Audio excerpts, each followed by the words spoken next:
Welcome, Washington County Democrats and friends, to another down the ballot interview with a candidate for governor of Oregon for the Democratic nomination. I'm joined today by George Carrillo, who is running for governor of Oregon for the Democratic nomination. George, welcome, and why don't you introduce yourself to everybody?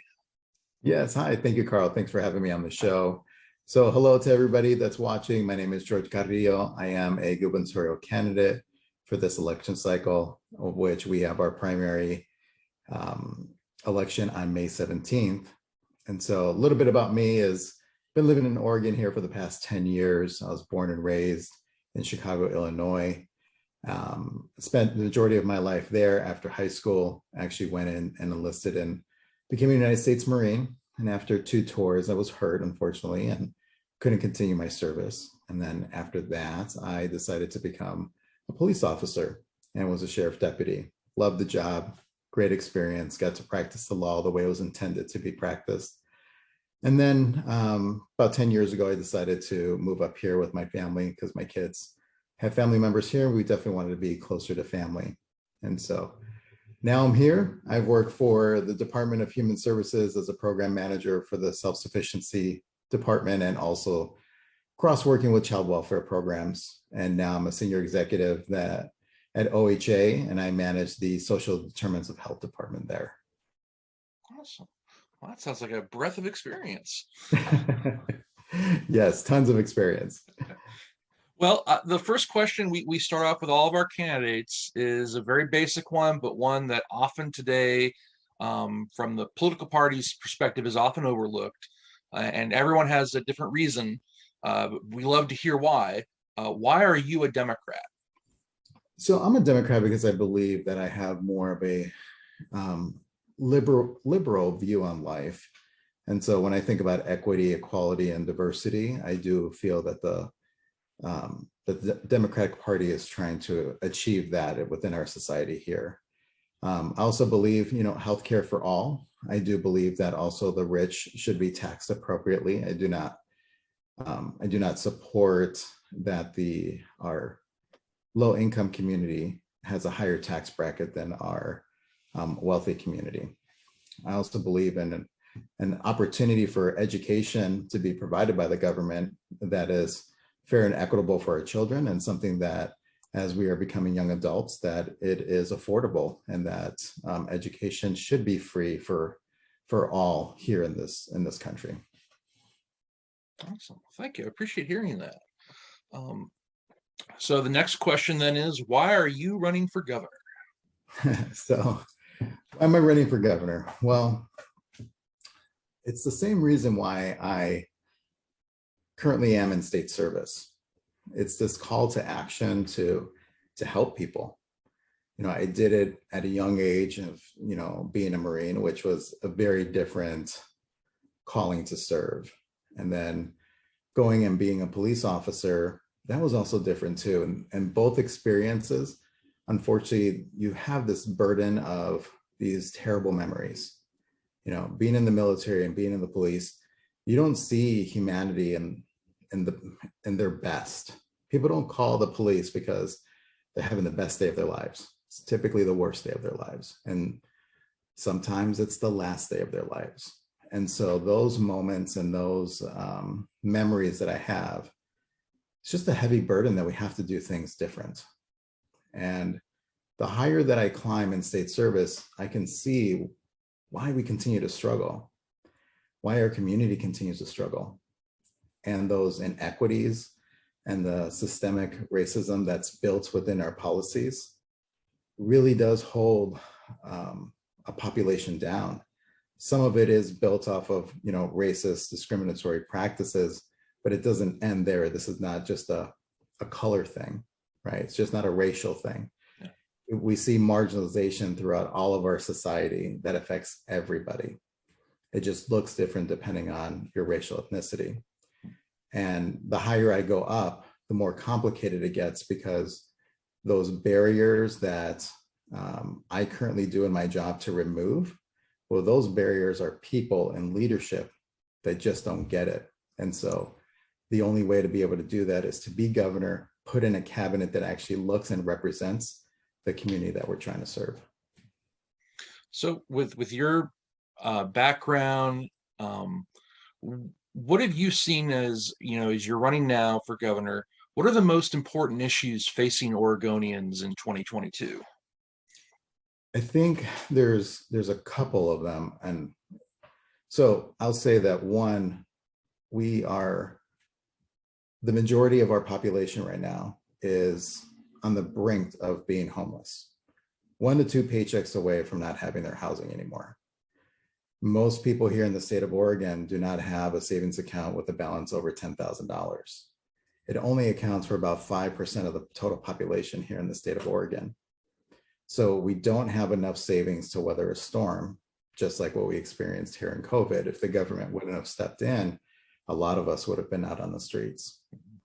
And that is still the reality today as our economy continues to struggle and it is sluggish.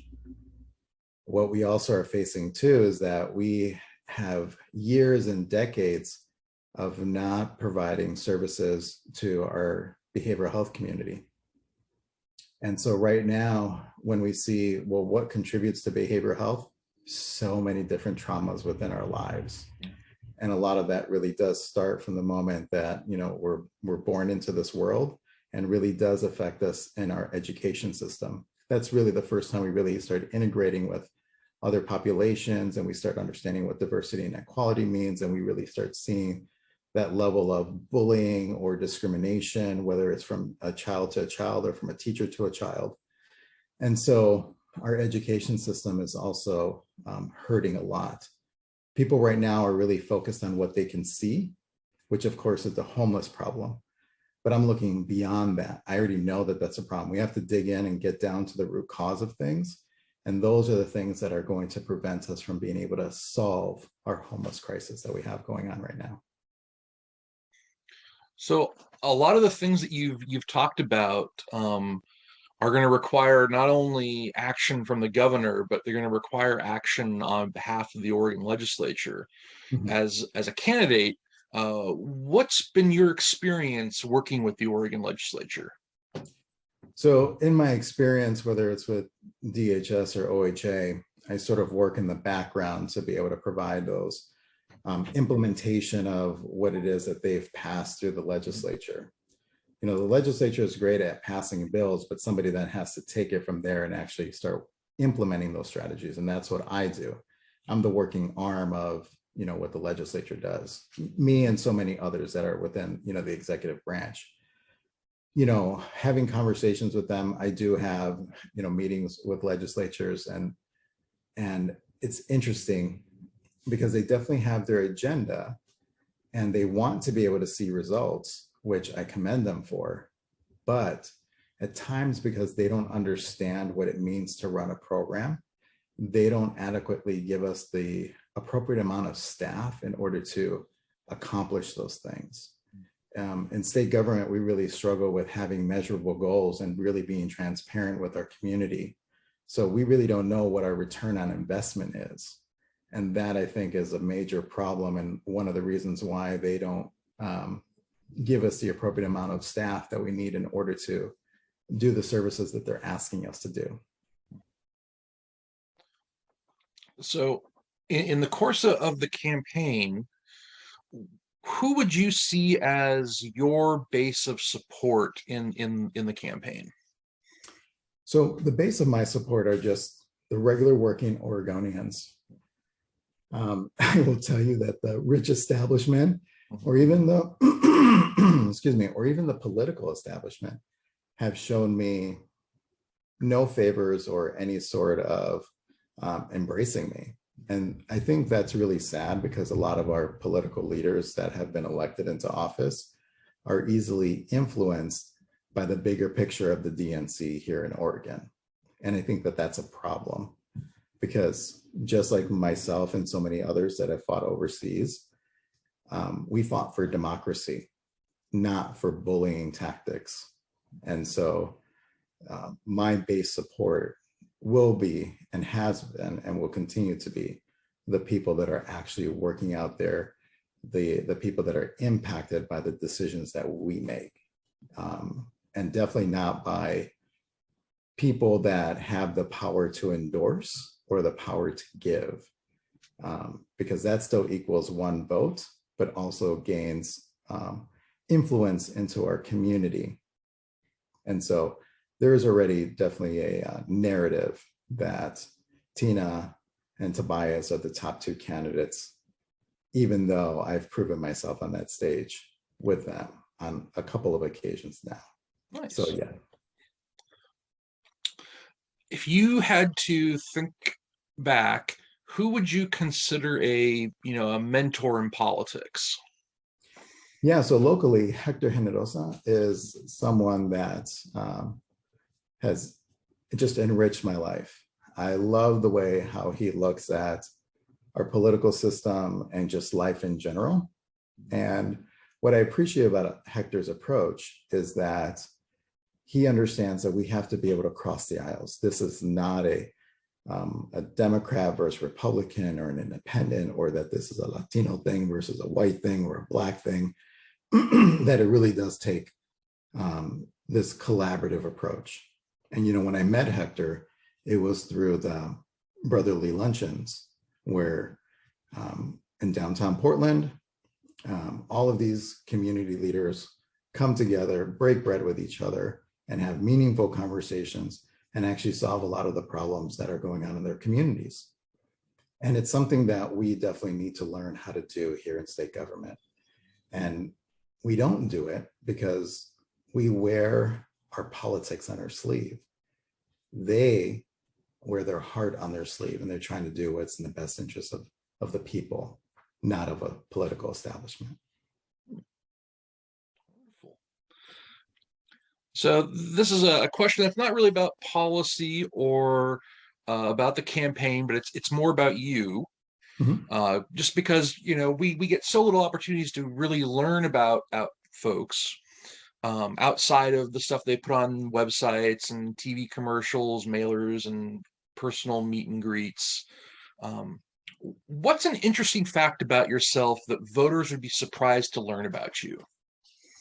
So actually, everything that I've done in my life, and even what I'm doing now, is not my dream job. My dream job has always been to actually be in the entertainment business. I always had a dream of being a rock star or actually owning a nightclub. I'm pretty loud and boisterous. I love engaging with people. And the only unfortunate thing is that I am a terrible singer, but I definitely rock out in the shower and in my car and love music.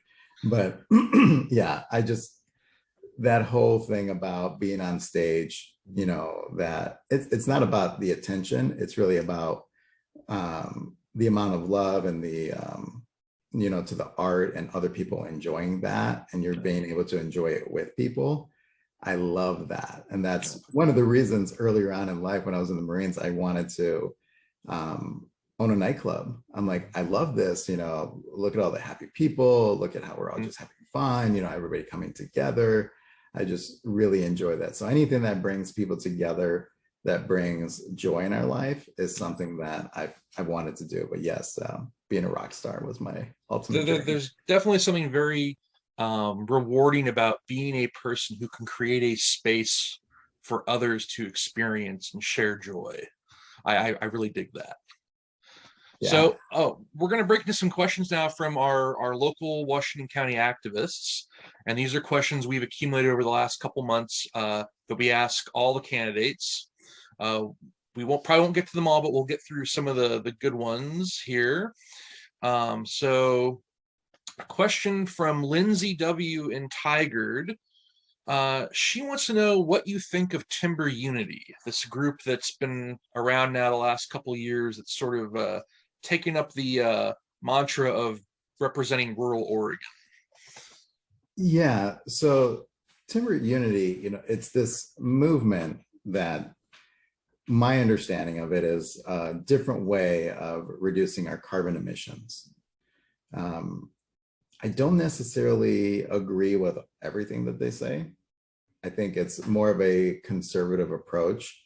I do appreciate some of the things that they're saying, but not with it all. And, my understanding of it is that they don't want to necessarily reduce carbon emissions by taxation because it doesn't work. That I can agree with, because we don't have enough alternatives right now that we can say, okay, we're going to stop driving as much because I've got access to alternative transportation and more clean energy. That's just not it's not the case right now. So when gas is $5 a gallon, I still have to go to the grocery store. I still have to drive to work. And so taxing carbon emissions is definitely hurting the consumer. It's not solving the problem. But with that being said, we do need to be able to provide those alternatives. I want Oregon to go green, and that's really been a political slogan of the Democratic Party everywhere throughout this nation, that we're trying to be green, we're trying to invest in green products, but we ourselves need to take responsibility with that. We need to, as a government, stop investing in fossil fuels. Yeah. Once we start doing that, we have a massive fleet. And guess what? We're going to be purchasing more vehicles that are green technology, which means, guess what? Those parts are going to break down. We should be opening up factories in rural Oregon that are producing these products here locally for us. We should be selling them across state lines. We should be the leader in the world where people are actually coming to Oregon to purchase our products, because we are being clean and responsible. Especially, one of the things that I saw that they want to open up more roads and open up more ports. That doesn't lessen our carbon footprint. I understand the idea behind it, because the less availability, the more condensed we have, and we have, in an area where there's the air quality isn't as good because we've condensed it. But we also don't want to open up more roads and have even more and more vehicles on the road, dirtying up our air. And the right of way, I think what they're trying to explain with ODOT is to be able to plant more plants, which I definitely agree with. And it is going to produce, I think it's about 5 billion pounds of cleaner air. But our deficit right now, that doesn't even make a dent. We're close to 70 to 80 billion pounds that we have to actually get back here within the next few years. So their approach actually is going to raise carbon emissions, not necessarily bring it down. But like I said, I do like some of the things that they're saying, and I think there's a happy medium that we can come to an agreement with on. But we have to be strategic in that approach. We have to bring them to the table and have these conversations, because not everything that they're saying is bad. But I just don't think that we adopt that program, because that is not going to get us to where we need to be.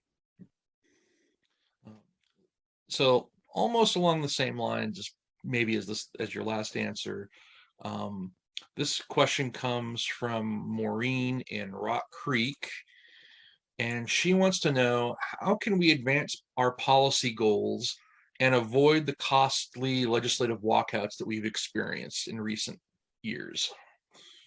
Well, Republicans walk out on us, and whether it's for political theater or not, we have to understand that they're posturing up for a reason. We have controlled the branches of the government for over 2 decades now. Our politics isn't currently working. We need to be able to understand that there needs to be a checks and balance in our system. And we need to bring Republicans and independents into these conversations.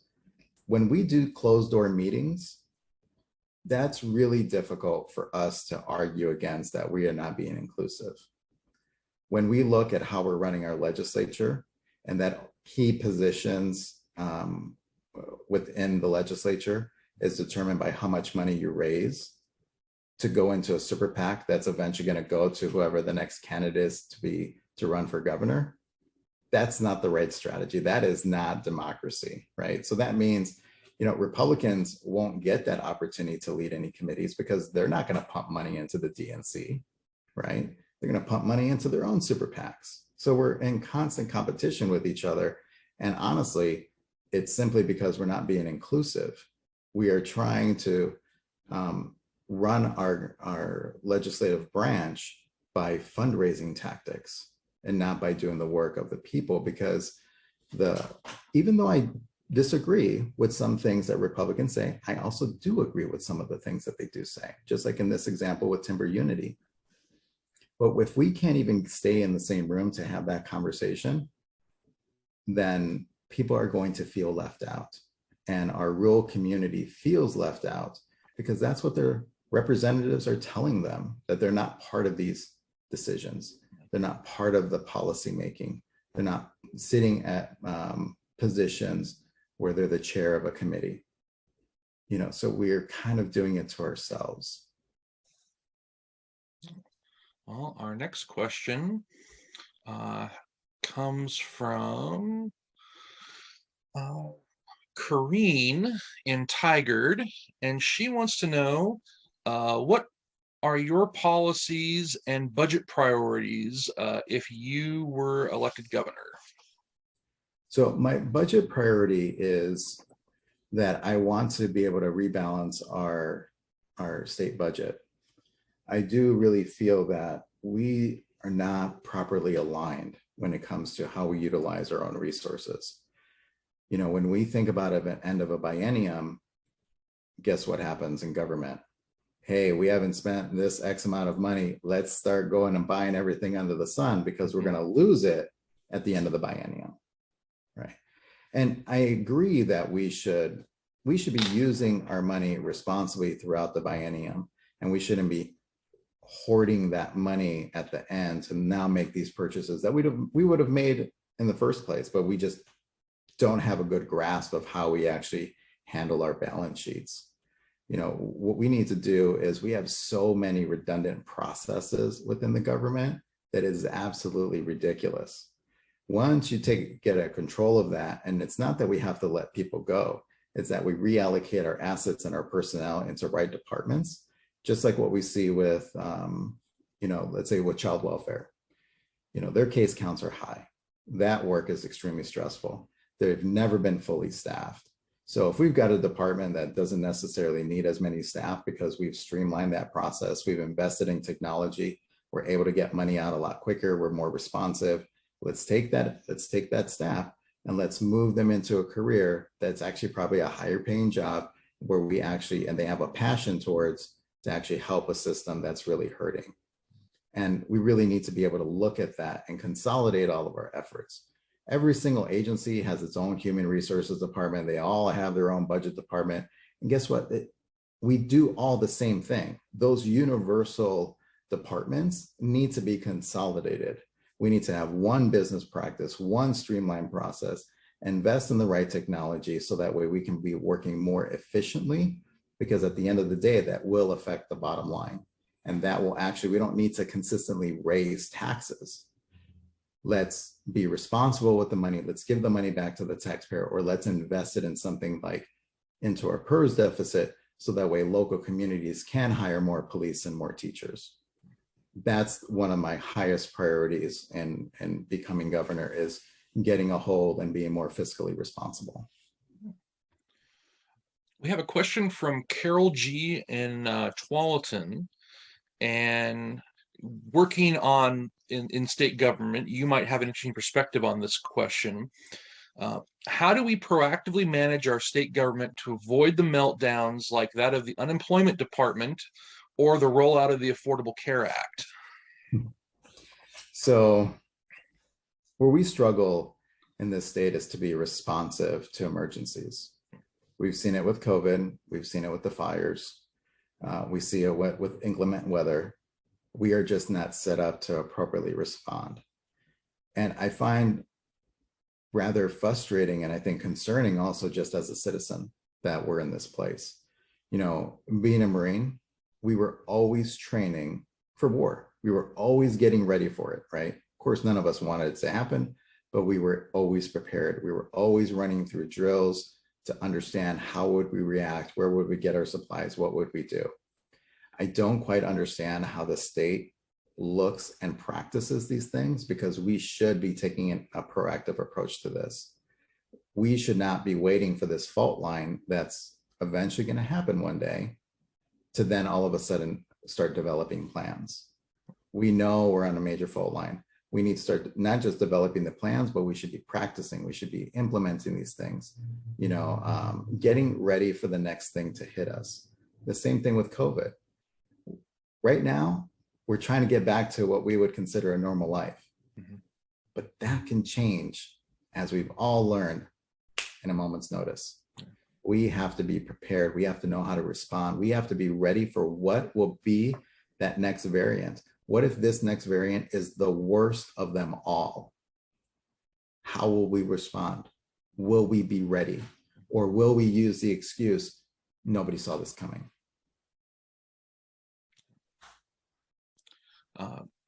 Next question comes from Jennifer in Tigard, and she wants to know, what ideas do you have to address homelessness and the lack of affordable housing, particularly housing for senior citizens? So with our houseless community right now that we see outside on the streets of Portland and everywhere throughout this state, it looks different everywhere, is that we don't have transitional services. The problem has gotten so bad, we can't build our way out of it. We've allowed ourselves to go in a massive deficit. We're deficient by almost 40,000 homes, here in this state.